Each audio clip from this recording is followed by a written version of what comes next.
Perfecto, pues esta es la primer conferencia del 2023 en martes. Bienvenidos sean todos de nuevo al conocimiento de sí mismo. Mi nombre es Eric Quintal y el día de hoy vamos a estudiar la fórmula mágica de la revolución de la conciencia, que se compone de tres elementos llamados los tres factores de la revolución de la conciencia. Este tema tiene como propósito darles las tres claves esenciales que todo conocimiento verdadero debe tener para que ustedes puedan saber si ese conocimiento en verdad puede ser utilizado para el proceso de despertar nuestra conciencia o no. Ya que sin estos tres factores o con la ausencia de alguno de ellos, el conocimiento que ustedes estuviesen recibiendo sería incompleto, inconcluso o totalmente falso.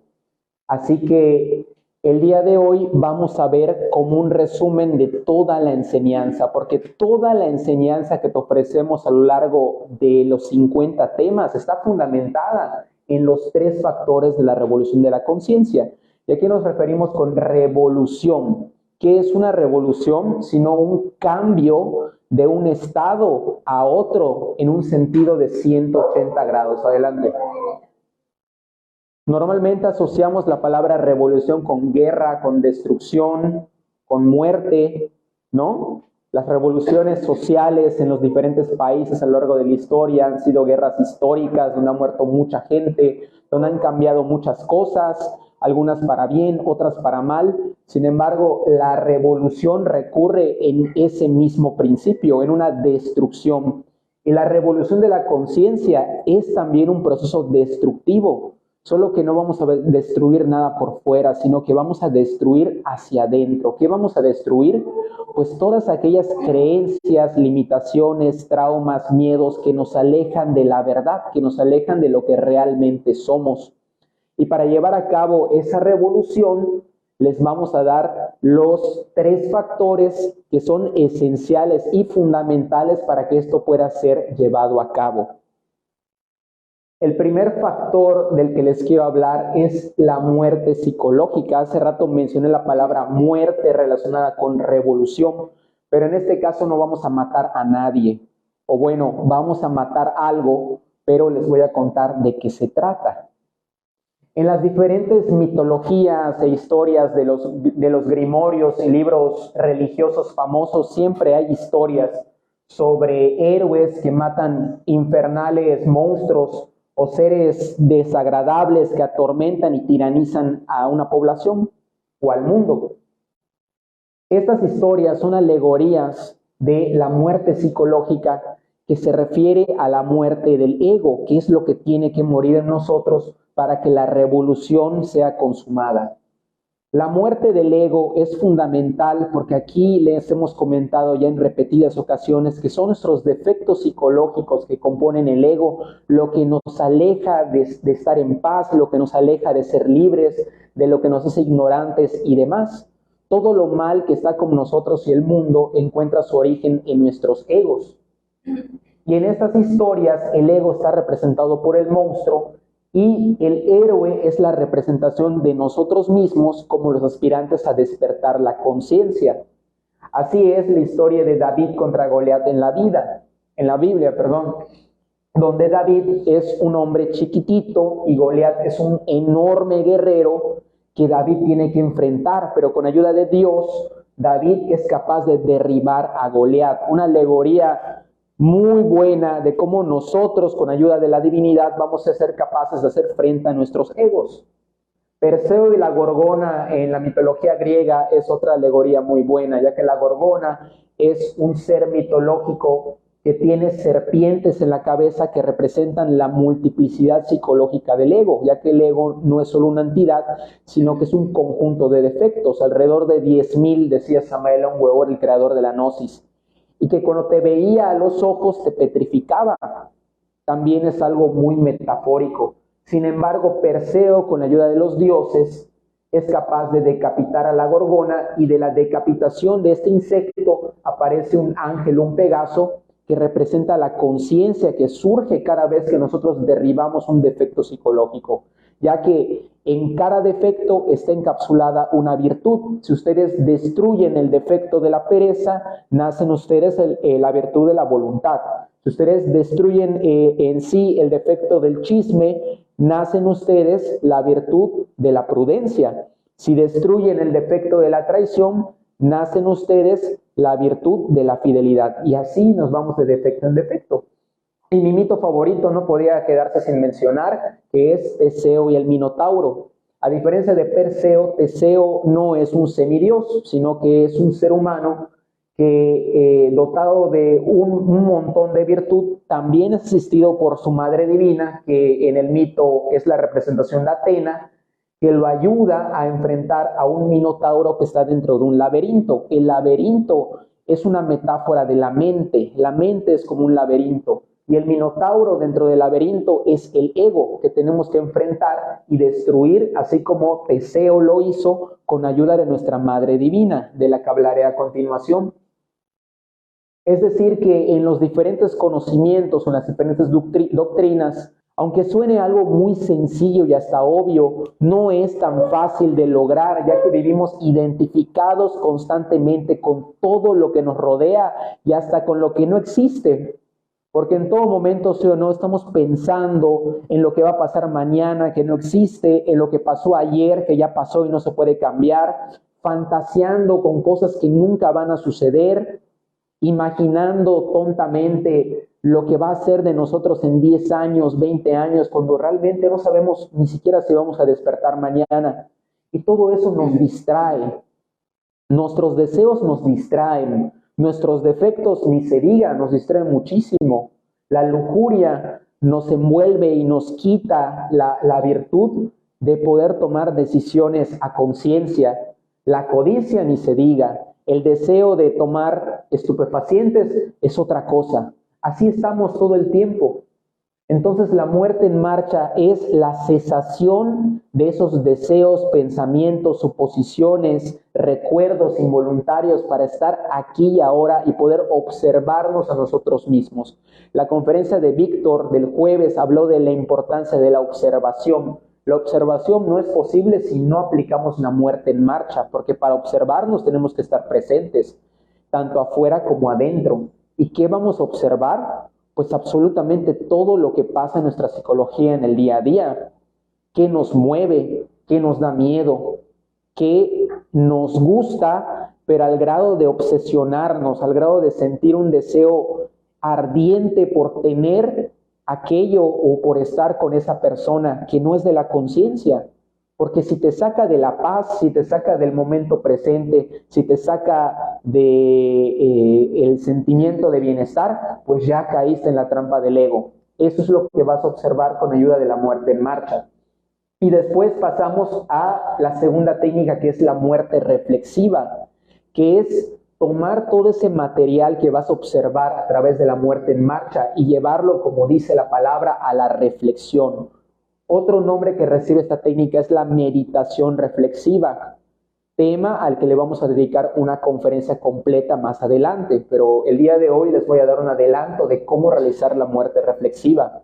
Cuando ustedes se den cuenta de que son víctimas de un defecto psicológico recurrentemente, cuestiónense ese defecto, ya sea en el momento si tienen la oportunidad o más tarde en un momento de soledad, de introspección. Por ejemplo, si cuando yo salgo a trabajar y el vecino me saluda, yo me irrito porque el vecino me saluda.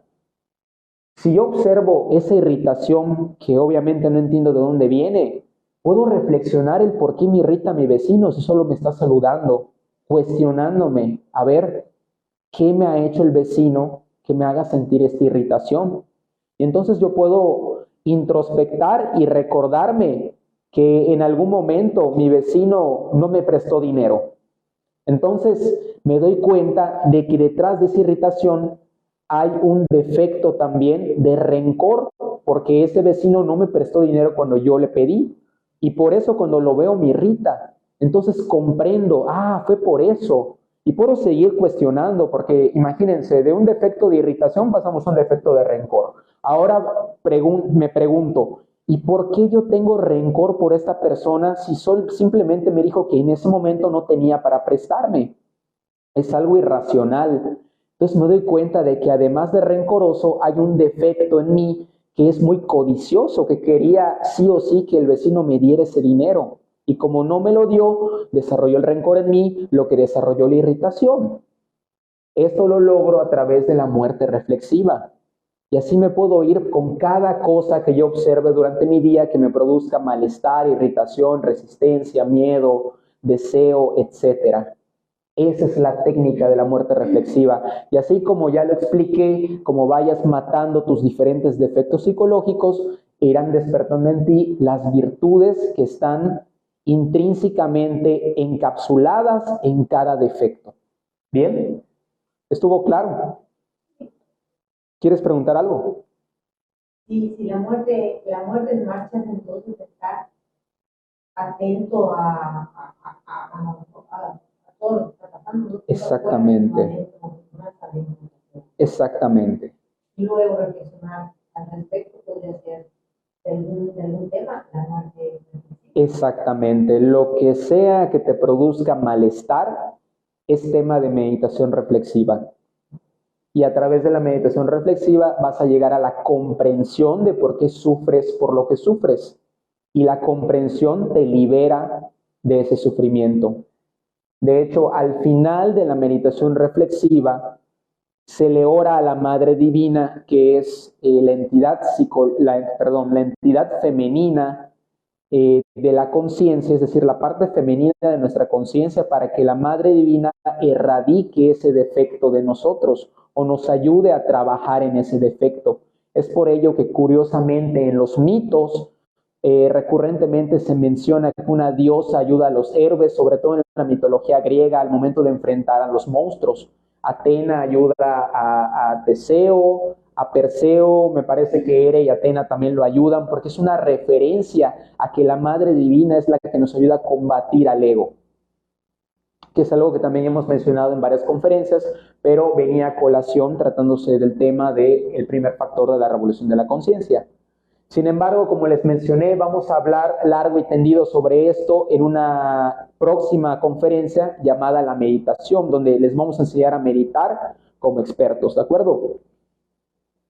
El segundo factor es una contraposición al primero, ya que inicialmente hablamos de una muerte y ahora vamos a hablar de un nacer. El nacer sexual es el segundo factor de la revolución de la conciencia y es un tema recurrente en esta sala de estudios, porque déjenme recordarles o decirles a los que recién nos sintonizan por primera vez que la energía creadora sexual es fundamental para el despertar de la conciencia. Sexo y vida van de la mano. Como seres sexuales no podemos ignorar nuestra sexualidad. Sería algo totalmente aberrante, absurdo dejar fuera el sexo de los temas de espiritualidad, porque nosotros somos sexo, somos sexuales, somos hombres y mujeres, venimos al mundo a través de una relación sexual, también podremos traer vida al mundo, si así lo decidimos, a través de relaciones sexuales, etc. Sin embargo, en esta conferencia les vamos a hablar de un aspecto diferente de la sexualidad al que estamos acostumbrados a escuchar en las clases en la prepa o en la secundaria, y sobre todo por el adoctrinamiento de la cultura decadente que tenemos hoy en día, que sugiere que el sexo es un entretenimiento. El nacer sexual se refiere al conocimiento del sexo superior que nos ayuda a despertar la conciencia. Y a manera de repaso, les voy a mencionar cuáles son las tres perspectivas del sexo que se manejan en el mundo. El primero ya lo mencioné, que es el sexo reproductivo, que tiene como propósito el prevalecimiento de la especie, es decir, el sexo que se usa para procrear.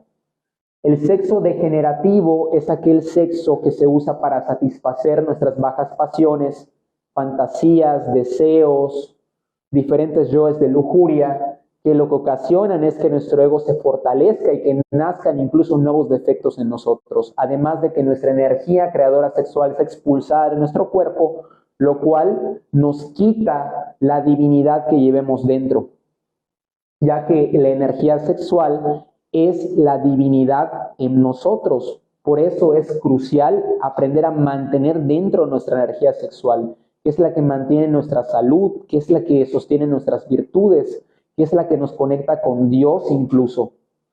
Esto no lo sabemos porque no lo enseñan en las escuelas, pero es preciso que de una vez por todas comprendan esa importancia. Y el tercer tipo de sexo es el que proponemos aquí, el sexo superior, suprasexo o sexo regenerativo en otro concepto, que es un sexo que se practica con una pareja estable en conciencia y meditación, que a través de una práctica que se conoce como la transmutación sexual, que también va a tener su propia conferencia, de hecho 2, se va a llevar la energía sexual del centro sexual, valga la redundancia, a través de la columna vertebral hasta la cabeza. ¿Para qué? Para crear los cuerpos existenciales del ser y regenerar el cuerpo físico. Esto lo expliqué en la conferencia de cómo se fabrica el alma y el espíritu. Si no entienden de lo que estoy hablando, vayan a revisar esa conferencia. Cómo se fabrica el alma y el espíritu. Y también revisen la conferencia de los 7 cuerpos del ser, porque esas 2 conferencias se refieren al propósito de realizar la transmutación sexual, que es crear esos cuerpos que forman el alma humana, ya que nosotros como seres involucionados, adelante, no tenemos un alma cristalizada, sino tenemos un principio de alma que necesita ser desarrollado, creado. ¿Cómo vamos a crear el alma? Pues con la energía sexual. Así como la energía sexual crea hacia afuera, también puede crear hacia adentro si nosotros sabemos canalizarla. El tema de la sexualidad sagrada es sumamente interesante. Vamos a tocarlo más a detalle en una posterior conferencia, que de hecho van a ser 2, donde vamos a explicarles todo a detalle acerca de este factor. Sin embargo, de inicio, deben comprender la importancia de trabajar en la purificación sexual, ya que si no se purifican sexualmente desde la mente, nunca van a estar dispuestos a trabajar en los misterios del sexo superior, por lo que el nacer sexual está íntimamente relacionado también con la muerte. ¿Por qué? Porque tenemos que dar muerte a los diferentes yoes de lujuria que nos alejan de la castidad. La castidad, como le he dicho en varias ocasiones, no es la abstención del sexo, eso es el celibato. Aquí no proponemos ni practicamos el celibato.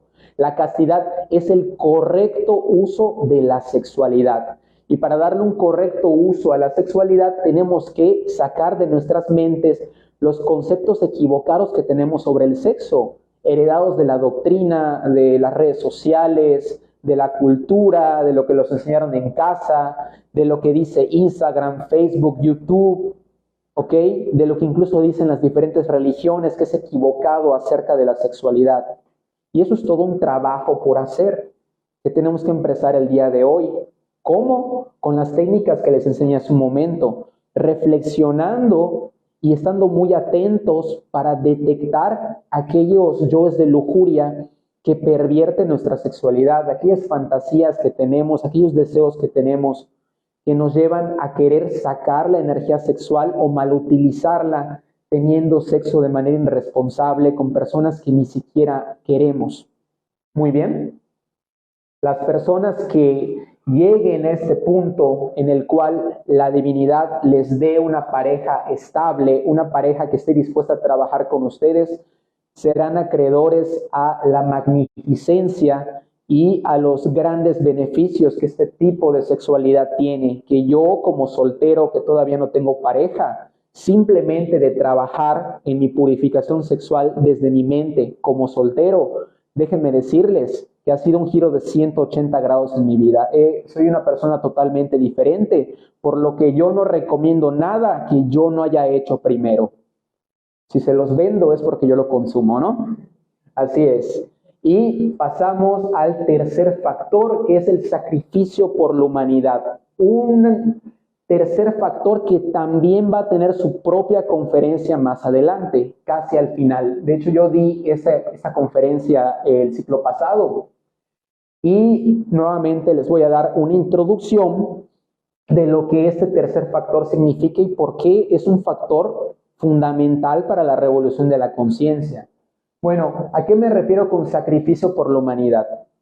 De entrada, el sacrificio por la humanidad es todo aquello que tú haces de manera altruista por los demás. Altruismo significa de manera desinteresada y de corazón. ¿De acuerdo?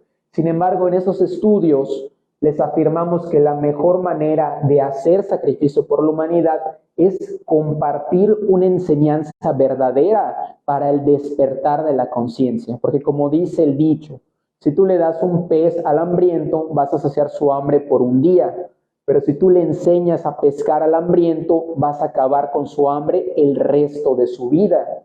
Y más que dinero, más que prestigio, más que psicólogo, más que muchas cosas que creemos necesitar, lo que nos hace falta es conciencia. Eso es lo que nos puede salvar realmente, tener conciencia. Sin conciencia estamos fríos, no tenemos elección. A mí me gusta decir algo mucho como un mantra, que es que el hombre o la mujer que no tiene opciones está destinado a elegir mal. Y cuando no tenemos conciencia, no tenemos opción, porque al ser en parte animales racionales, accionamos por el instinto, vamos por lo que nos produce placer y huimos de lo que nos produce dolor.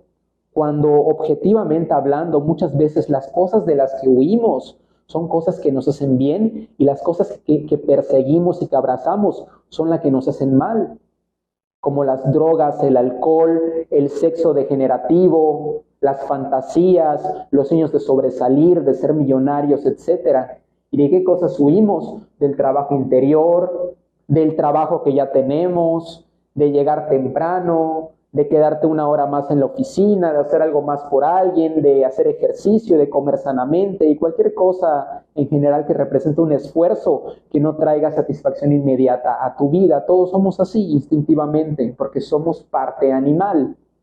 Es por ello que no podemos ser llamados seres como hombres y mujeres verdaderos hasta que cristalicemos el alma humana con ayuda del segundo factor.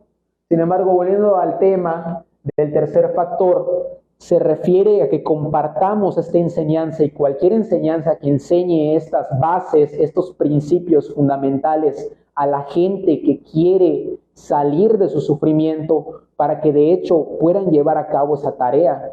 Porque sin conocimiento no es posible hacer la revolución de la conciencia. Digo, ¿cómo es posible que ustedes hagan algo si no les dicen cómo, no? El cameraman tiene también un dicho con el que yo concuerdo, que es que el sufrimiento de las personas viene por dos razones: falta de conocimiento y falta de práctica del conocimiento. Al menos el sacrificio por la humanidad lleva a nosotros, los participantes de este tipo de enseñanzas, a compartir lo que ya sabemos con los demás de manera libre y sin fanatismo, respetando su libre albedrío, y ya lo que hagan los demás con la enseñanza, pues ya está completamente en el campo de ellos. Sin embargo, el dar la enseñanza para que los demás tengan la oportunidad de hacer lo que nosotros ya hacemos, de vivir como nosotros ya vivimos, de tener el bienestar que nosotros ya alcanzamos, es algo sumamente dármico y fundamental. Por eso es un factor de la revolución de la conciencia. Se debe dispersar.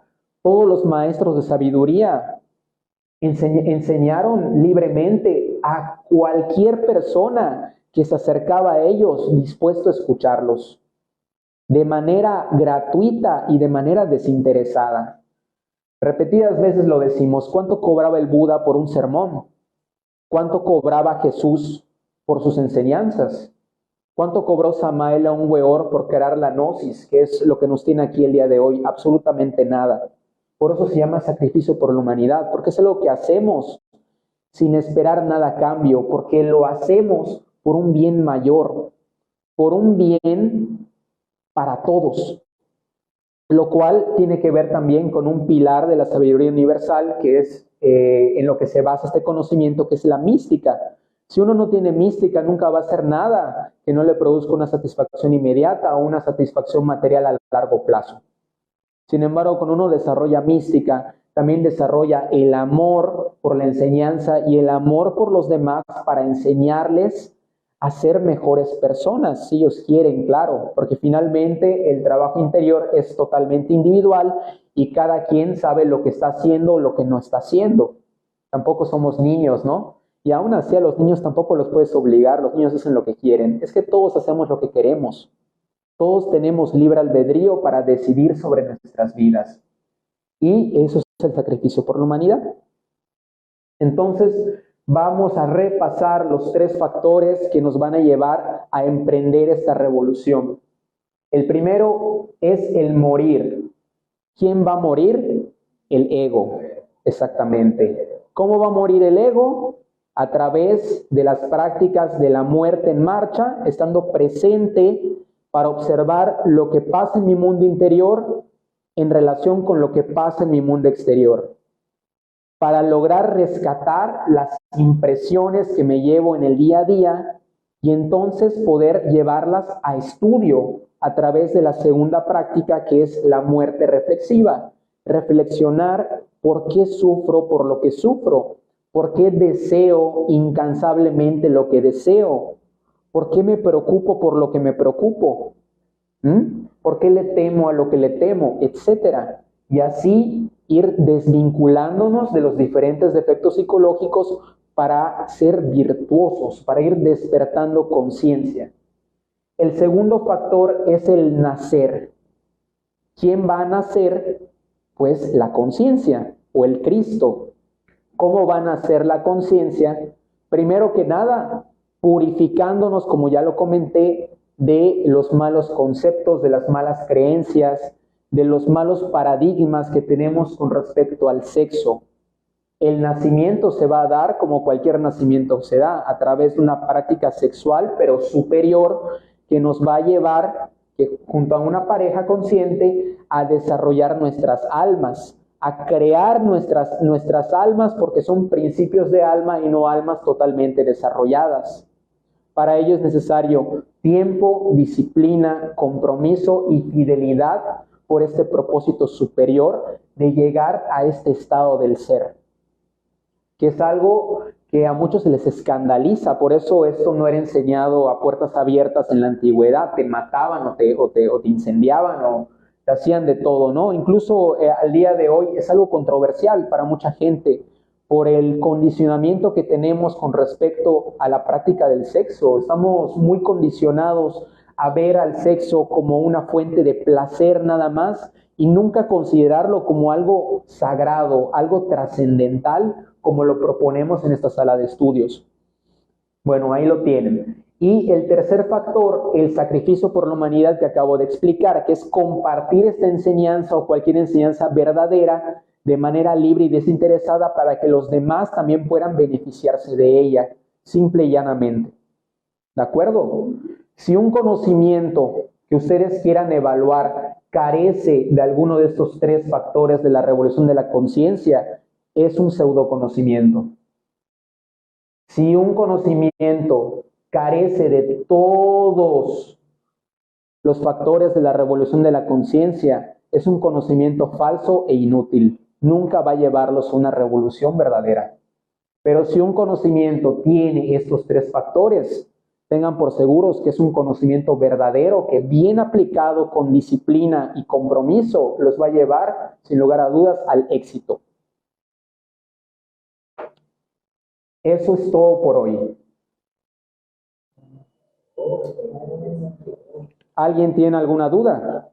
El sacrificio por la humanidad puede ser también, no tiene que ser necesariamente sacrificio de enseñanza, no puede ser también hacer cosas desinteresadas y altruistas, pero es como el primer nivel, ¿no? Claro que sí. Cualquier cosa que uno hace por las otras personas de manera desinteresada y de corazón es sacrificio por la humanidad, desde cederle tu asiento en el camión a una señora o dar unas monedas al mendigo de la esquina, es sacrificio por la humanidad. pero el sacrificio por la humanidad por excelencia es el compartir una enseñanza, por lo que yo ya comenté en la conferencia. ¿Alguna otra pregunta? ¿En redes? ¿No? Bueno, pues si no hay ninguna otra pregunta, les recordamos que esta sala de estudios gnósticos está fundamentada por los 4 pilares de la sabiduría universal: la mística, las ciencias herméticas, la psicología revolucionaria y la sexología sagrada, obviamente, ¿ok? Este curso de 50 temas tiene como objetivo darte las herramientas para que puedas llevar a cabo tu propia liberación, porque aquí decimos que nadie puede ayudarte más que tú mismo. Nosotros te vamos a apoyar y acompañar en el camino, pero depende de ti si quieres salir de la cueva o no. Nadie más te puede salvar. ¿Una pregunta? Alejandro pregunta, ¿cuándo volvemos a dar una plática? Es a lo que iba. Los 50 temas de estudio se dan 2 a la semana, en martes y jueves a las 7:30. Un servidor lo hace los martes y mi mentor Víctor lo hace los jueves. Es decir que el jueves, pasado mañana, vamos a continuar con el ciclo que está en curso con el maestro Víctor. Al final de los 50 temas, de manera cíclica, volvemos a comenzar desde el tema 1. Sin embargo, si alguien acaba de llegar y se quiere poner al día, en la página de Facebook y también en nuestro canal de YouTube subimos las conferencias para que las puedan estudiar desde el tema 1 o las puedan revisar incluso si quieren volver a revivir las conferencias para tomar nuevas anotaciones. Como parte del servicio por la humanidad, aquí no se cobra ningún peso, no estamos asociados a ninguna institución, lo hacemos de manera libre, para que ustedes sean los que decidan o los que puedan comprobar o no si lo que decimos es real o falso. No lo compartimos de manera dogmática, sino que siempre procuramos ser totalmente objetivos e imparciales para que cada uno se forje su propia verdad. ¿Qué pasó? Belinda tiene una inquietud. Dice, yo siempre ayudaba. Ahora me siento hipócrita porque ya sé que si hago cosas buenas, entonces gano puntos. ¿Cómo le hago para no sentir eso? Ok. Ok, sí entendí. Mira, lo que te lleva a sentirte así es un defecto psicológico, y lo que te puede llevar a hacer cosas porque tú sabes en el fondo que te va a retribuir con Dharma es otro defecto psicológico. Para poder desvincularte de eso, ya te di las técnicas. Uno es la muerte en marcha. Para poder identificar cuando un defecto psicológico está tomando partido en tu acción altruista, que ya no sería altruista. Y también posteriormente si empiezas a sentir culpa o inquietud. Y 2, llevar esas sensaciones, esas impresiones a reflexión para que tú puedas comprender cómo funciona tu psicología y entonces puedas destruir esos defectos. Que es algo que a mí me pasaba también cuando empecé a comprender acerca de la psicología revolucionaria. Luego ya me confundí y no sabía cuándo estaba haciendo realmente algo de corazón y cuándo lo estaba haciendo, porque sabía que había una ley que me iba a retribuir lo que estaba haciendo. Te entiendo, pero eso se saca con mera meditación. O sea, logrando tú ver cuando estás teniendo un deseo al momento de hacer un bien, de que ese bien se te regrese, y entonces poder refrenar ese deseo o sacar ese deseo de tu psicología. Es algo posible, nada más que sí le vas a tener que invertir tiempo y dedicación para que ese defecto te deje en paz. También pregunta una persona que si ayudar a nuestra familia también es bueno. Sí, claro, es muy bueno. Sin embargo, hay que revisar el concepto de ayudar, porque como lo mencionaba, no podemos ayudar a nadie, nos ayudamos a nosotros mismos. Lo que podemos hacer es apoyar a las demás personas. Ayudar a las personas es algo que no sirve, porque todos debemos aprender a ser independientes. Como por ejemplo, si ustedes tienen un hermano que constantemente tiene problemas económicos y ustedes le prestan, creen que lo están ayudando, pero lo que están haciendo es solapar su responsabilidad financiera. Está bien que uno apoye a una persona que tiene un percance económico de vez en cuando, pero el estar constantemente ayudando, entre comillas, a esa persona puede perjudicarlo, por lo que tenemos que usar también la sabiduría para saber cómo apoyar de manera eficiente e inteligente a las demás. ¿Qué sería algo muy, muy del sacrificio por la humanidad por esa persona? Sentarlo y tratar de enseñarle cómo llevar sus finanzas, por ejemplo. Eso sería algo mucho mejor que prestarle dinero. E incluso podría considerarse sacrificio por la humanidad cuando uno se niega a darle algo a una persona por su propio bien. Por ejemplo, si este hermano sabemos que se droga, toma o hace cosas indebidas con el dinero, cuando vaya a pedirnos es correcto decirle que no. Porque al solaparlo estamos haciendo el opuesto de ayudarlo, ¿no es así? Y eso puede ser kármico. ¿Está bien, Karim?